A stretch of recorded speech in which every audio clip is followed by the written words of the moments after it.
and welcome to the DME podcast, brought to you by DME, the podcast booking platform.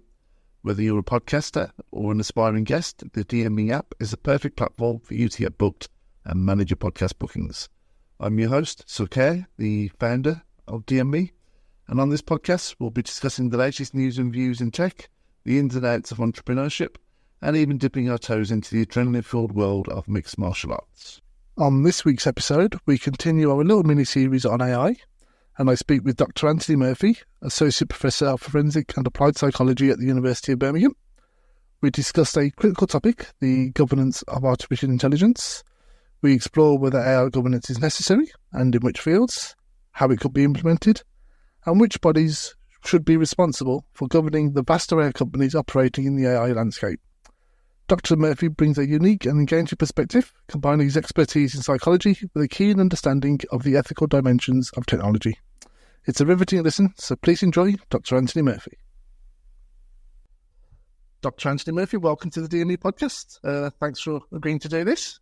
Thanks, pleasure. Thanks for having me, sir. Yeah, so the reason I kind of asked you to come on was I think I saw one of your recent talks at the events in Birmingham. I kind of was listening to a range of AI talks, and we're kind of doing a little mini-series on AI and what it means. And I kind of heard your little brief talk about AI and regulation. And my own biases are towards free markets and a little bit of anarcho-capitalism. So I thought, regulation on AI. I wonder how those two fit together. So I thought, it'd be nice to reach out and kind of get your opinion on it, really. So do you want to mind just give us a couple of seconds on your background and how you come to talking about AI and the governance of AI? Sure, yeah. It's a bit of a meandering route because I'm not by any means an expert in AI or in regulation. By background, I'm a kind of researcher in forensic psychology and an academic. I'm an associate professor of forensic and applied psychology.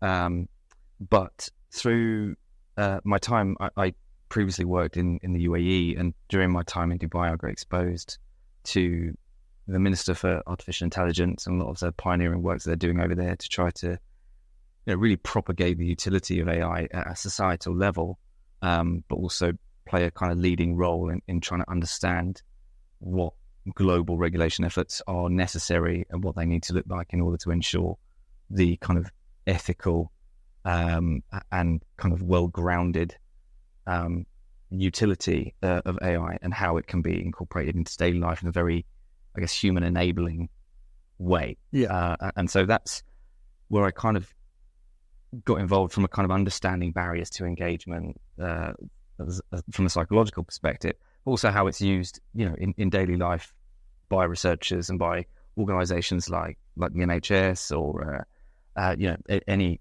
other number of organisations, how they're using it, under what circumstances, and how to enhance that from a human enabling perspective.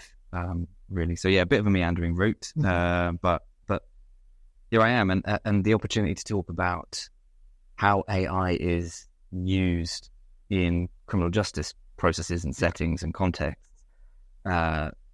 came up, as you mentioned, down at the exchange in Birmingham, and I thought it would be interesting to kind of flip that on its head, because as researchers, we're often thinking about how we can use it to do our research, or we can incorporate it into our research practice.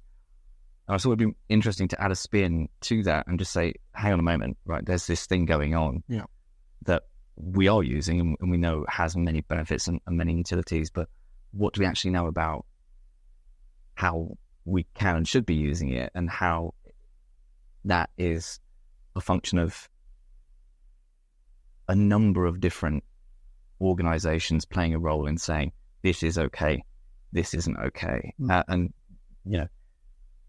I think from a public perspective, all the naive consumer thinks of a few very limited things when they think about AI. They think about large language models like ChatGPT. They think, oh shit, it's coming from my job. Or they think it's used for deep faking stars for, illicit purposes. And that creates an ill-informed fear about it. But it's also grounded in the fact that there are bad actors. And unfortunately, criminal justice agencies globally, or even, the World Anti-Doping Agency, right? They're one step behind the people who see an opportunity to use something for illicit purposes. And so, understanding that negotiation is something that I find quite interesting. So that's kind of my background, and definitely not a technologist, definitely not an AI expert, definitely not a regulation expert, but somehow I found myself planted into this space, and worked on a roundtable at the World Government Summit in February with world leading thinkers and technologists in this space, and I was I didn't know whether to be awestruck or not, because there are these people that everybody else worships. I'm like, how did it? Because I'm not in the field. Yeah, sure. But then I kind of got a sense of the fact that, oh yeah, that person is like the leading, Jan LeCun, like you look at his Google Scholar profile and there's 250,000 citations, and you think, okay, that's the guy. So yeah, I'm kind of learning on the hoof quite a bit. But yeah, it's just interesting from a psychological perspective, that the pace of development and how people understand that, conceptualize it, and think of it as a threat, and how you kind of inform that. Yeah, I think it's a pace of change. It's been with us, 18 months until ChatGPT went to the public?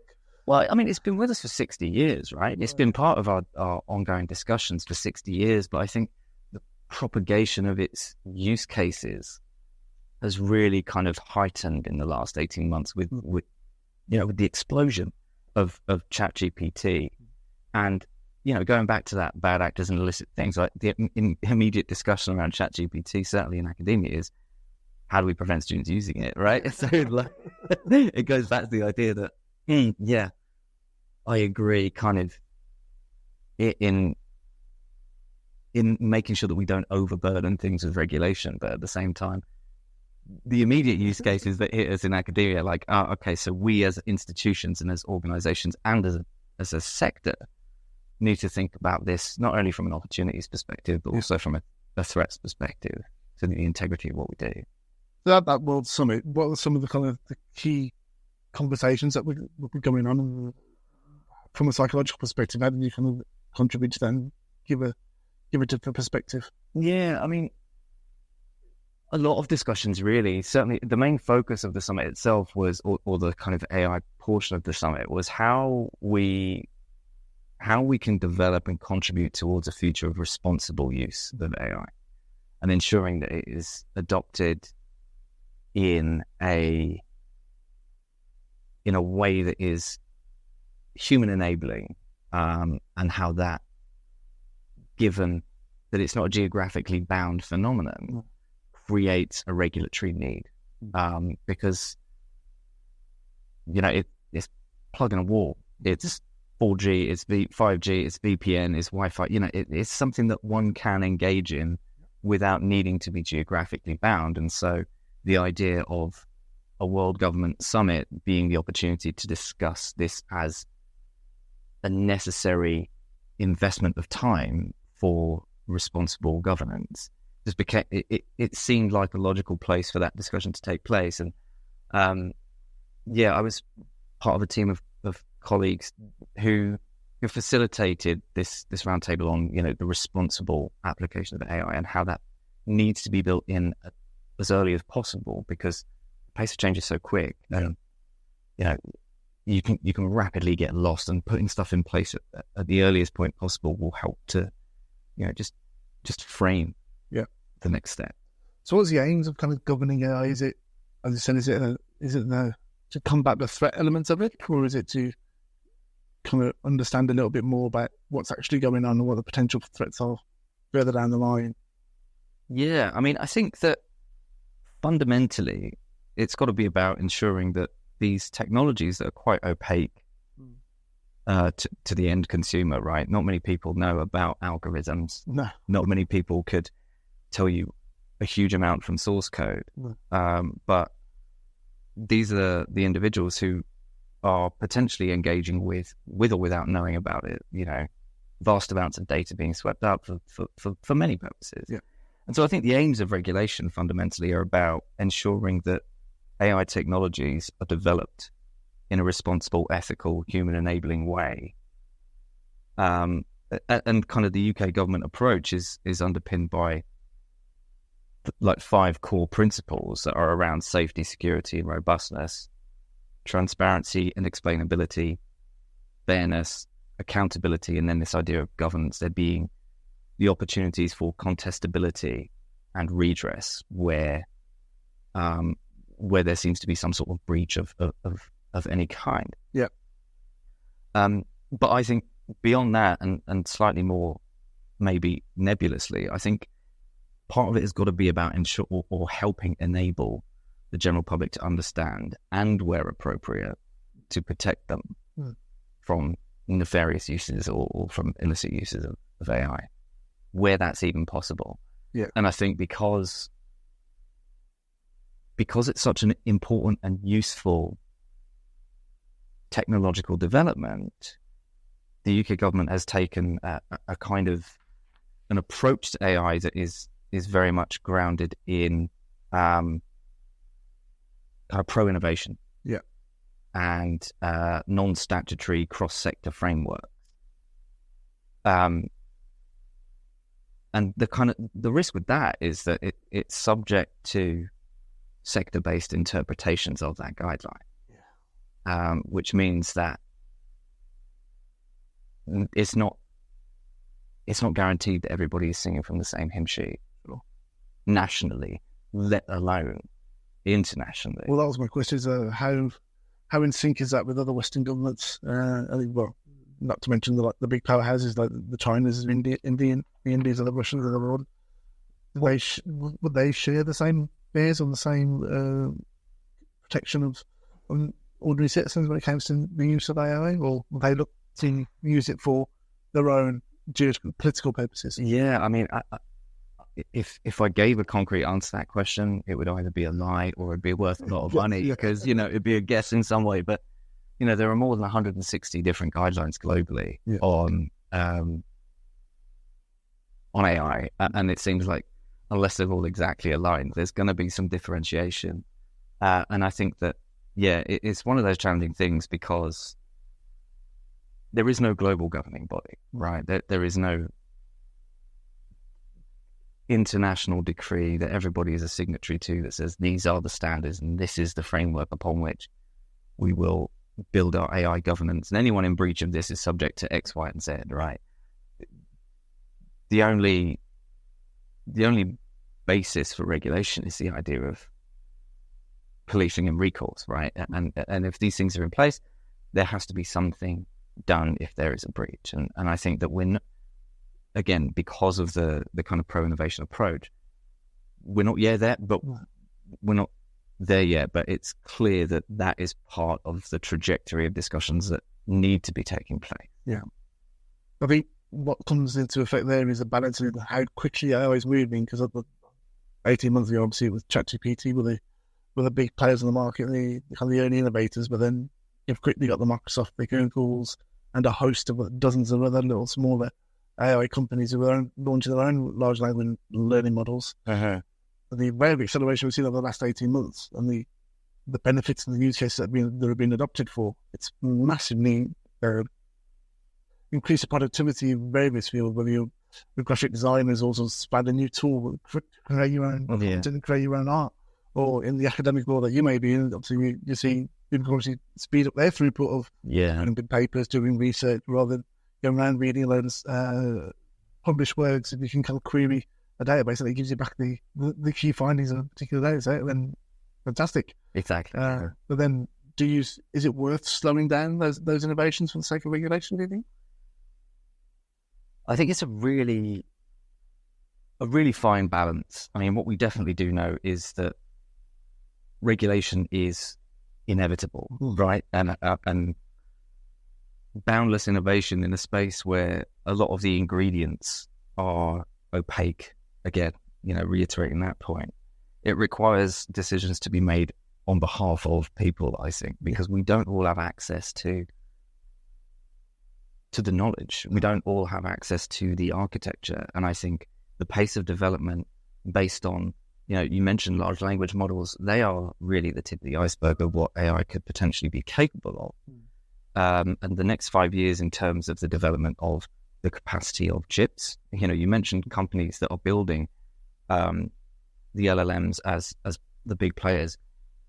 The bigger players, the people behind, the one step behind, like the chip manufacturers who are the templates of the architecture necessary to do those. They're selling the shovels in the middle of a gold mine. Exactly, right? I mean, NVIDIA, like in the last 10 months, has just become a completely different organization. You know, we realized that GPUs had a more conducive architecture for the deployment of AI than CPUs, and then all of a sudden, the big GPU players are just enormous, and they're multiplied by, you know, many times in terms of their stock value because of their position in that. And, you know, that's why this regulation question is so difficult, because, you know, even things like open source, you know, if we talk about LLMs, they still create the biases. You know, we hope that by being open source, we can make those biases transparent by having eyes on code. But even then, it's only the people who know what to look for who are the eyes on the code, therefore reinforcing the biases. So, you know, I think requiring developers and all layers of the kind of ecosystem of AI to engage proactively with the multiple stakeholders involved, from the general public to criminal justice agencies to, you know, dare I say, even psychologists who can help to understand the human facts involved at the end use case, are important for creating a level playing field. I think that if regulation is applied appropriately, it will be applied to everyone, so no one will be at a disadvantage. But checks and balances will be in place necessarily for everybody, so that innovation may be, you know, slightly delayed, but it won't come at the cost of providing advantages or edges in any direction. I think it kind of ponders a question at what point in that supply chain of AI, whether it's the hardware side of it in terms of the chip manufacturing, or at the end use case of the content at the end that's produced, or is what point you apply the regulation, or do you spread it equally? And go, okay, Roberts, throttle that aspect down a little bit, or insist on every AI content that's generated, you have to have a watermark on your content, so the general public or the general user isn't persuaded by a voice that they think is what they're calling them about, to hey, give me some money, please, or send me some money. In the bit of a sticky situation, but it's actually an AI generated voice, or whether it's the people doing photoshops of others, but now they can create it just by a couple of minutes on a language model, and you don't necessarily need the skills to actually do that yourself, and you can actually put someone's face on somebody else's body, and the various practices that come with that. And it's like, do you insist you have to put a watermark that you can't just rub off with another bit of software? I mean, it makes sense that the most straightforward approach is to engage regulatory frameworks at the use point, right?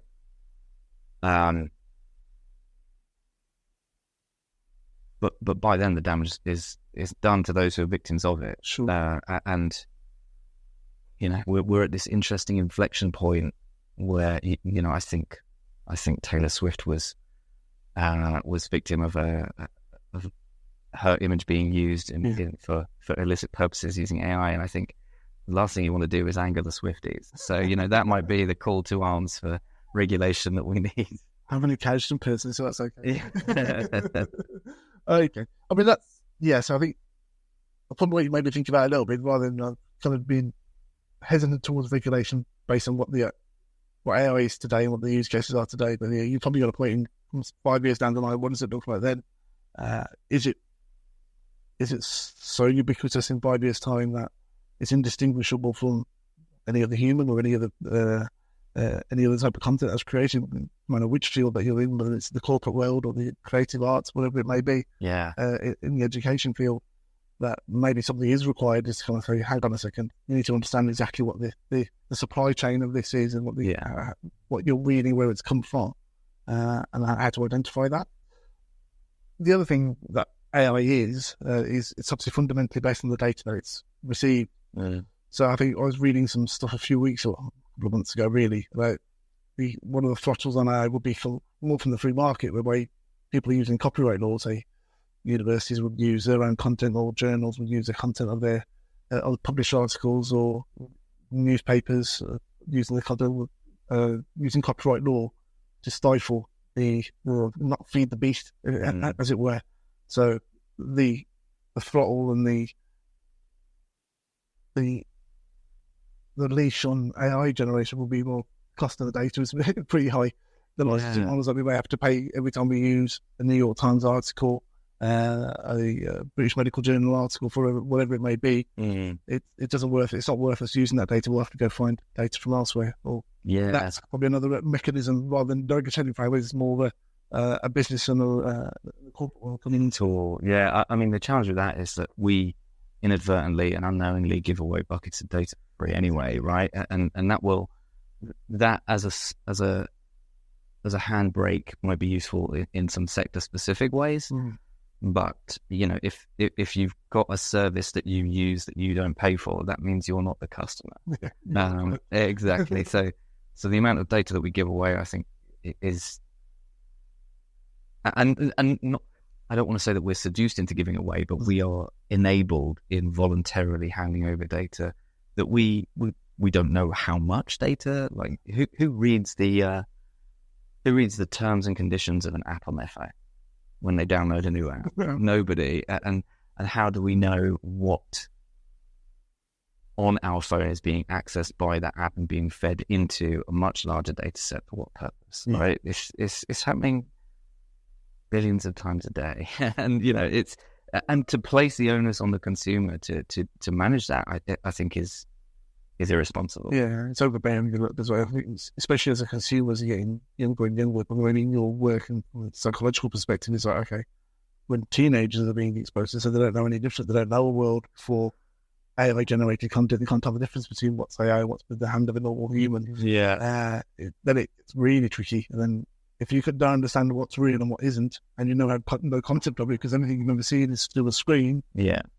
It's I don't have any longitudinal studies on this yet, but no doubt they're being partaken, right? Yeah, and it's there is a generation who have a vastly different digital diet to every generation that's come before them. And how vulnerable they are and what they are vulnerable to is something that we need to grapple with. Yeah. I mean, one of the examples I kind of I've quoted a few times is where my youngest, about 10 years ago or so, she's like 3 years old. And she'd been used to kind of the kid leapfrog tablets or whatever it was. And finger interaction. I thought, right, I had ambitions for her to be like a coder or something. So I sat her down in front of a PC with a keyboard and mouse and a monitor. She's like getting up and pressing the screen. Well, no, it's not working. The keyboard. So like, it kind of penny triggered me. I was like, okay, the penny kind of dropped a little bit. But okay, you have no concept of the keyboard and mouse, do you? Exactly. And what the next phase of that is, will we have mobile phones or will we just have an AI assistant? I mean, I've seen a few reviews recently of AI assistant products. A couple on the market. I don't think they've had glowing reviews. But it looked a little bit like Star Trek to me. I'd seen the one. And I was like, okay, that's the first generation. It's not really good. But if that's where it's going, and it is just a little pin on your shoulder or on your chest, and that's your AI system, that can obviously the camera on it and recording, and obviously the technology will improve, the AI behind it will improve, and it's like, wow. Then everyone's going to have their own AI system. Everyone is integrating with the robots, right? We'll all be in the Matrix fairly soon. I mean, it's all about the data that goes in, right? I mean, we're talking about, if we use large language models as the basis of our kind of average considerations about AI, it's really low bandwidth data. There's a lot of it, but if you look at it from the context of the amount of data, relatively speaking, in the context of visual data or auditory data that a child experiences from birth to 4 or 5 years old is nothing. Like all of the written data on the internet represents nothing compared to all of the bytes of data that a human experiences in the first 5 years. Just saw something. I'm not sure it was your presentation, one of the others, but I had a real graph on that. I was like, So if we start to develop ways to incorporate and code data beyond language, and we start to really kind of codify the human experience in kind of visual input and all of that kind of stuff, then we're talking about different leaps in the use cases of AI altogether. Yeah. There's one thing having text through with images, but then you've got video. Every human sense, right? Touch, taste. If you can start to replicate neural networks at that level, then who knows where we go. That's probably a good segue into a future conversation, I think. Yeah. Any closing remarks on how you feel the future of AI or the psychology behind AI is going to, I think we should be looking out for? I mean, I think it's a really exciting time, and I think that as use cases for AI get more and more consolidated, we'll start to see it become more and more useful on an everyday basis. I think regulation is important. I think a globalized approach to regulation, because this is a cross-border issue, I think is important. I don't know how we get there. And I don't know that any individual would be keen to say, I know how to crack it, because it's one of those, it's just a bit of a Rubik's Cube, really. But I think it takes a real multi-stakeholder approach, because the technologists know the stuff. Yeah. We need the ethicists, we need the philosophers, we need the psychologists, we need the criminal justice agencies, we need governments, we need law, we need such a multi-stakeholder approach to saying, here's how my piece fits into the broader puzzle of how we conceptualize what even regulation for this field needs to look like, and what it needs to do, and who it needs to do it for. And I think, like we've said, we're at that pro-innovation phase because everyone's keen to see where this can get us. But at some point, governments will start to say, hang on a moment, we need to really understand how we're protecting people from the nefarious and the bad actors and the illicit uses of this, and the vulnerabilities in data and protection and all of that kind of stuff. It's an inevitable development, but it's still a really, really exciting time. Definitely exciting. Well, Dr. Andrew Murphy, thank you for coming on the DME podcast. Look forward to doing a follow-up in a few months' time. Pleasure. Thanks so much.